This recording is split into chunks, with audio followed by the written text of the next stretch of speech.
ए जी समधि के मोछिया कमाल कैले बा। ए जी समधि के मोछिया कमाल कैले बा। हमरे माड़वा में हो हमरे माड़वा में झाड़ुए के काम कैले बा। हमरे माड़वा में झाड़ुए के काम कैले बा। ए जी अगुआ के कुरता कमाल कैले बा। ए जी अगुआ के कुरता कमाल कैले बा।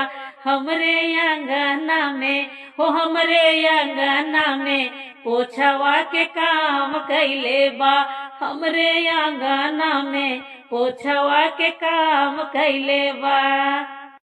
ए जी समधि के मोछिया कमाल कैले बा।